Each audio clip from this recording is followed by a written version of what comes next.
അഘോരം എന്നാൽ ശിവന്റെ പഞ്ചമുഖങ്ങളിൽ തെക്കോട്ട് തിരിഞ്ഞു നിൽക്കുന്ന മുഖമാണ്.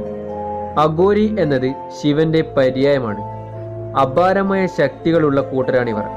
മന്ത്രശക്തിയിലൂടെ അഗ്നിയെയും വരുതിയിൽ ആക്കാൻ ഇവർക്ക് കഴിയും. അഘോരമന്ത്രങ്ങൾ 51 അക്ഷരങ്ങൾ ഉള്ളവയാണ്. ഈ ഓരോ അക്ഷരവും 1,00,000 തവണ ജപിച്ചാൽ മാത്രമേ മന്ത്രസിദ്ധി കൈവരിക്കാൻ ആവൂ എന്നാണ് പറയപ്പെടുന്നത്. ഇവർ മാസത്തിൽ 3,00,000 തവണ ജപിക്കുന്ന ഗൗരി ബീജാക്ഷര മന്ത്രം ഗുരുവിൽ നിന്ന് ലഭിക്കുന്ന ഒന്നാണ്. ഇതോടെ ഇവരുടെ കണ്ണുകൾ തീജ്വാല പോലെ ജ്വലിക്കും.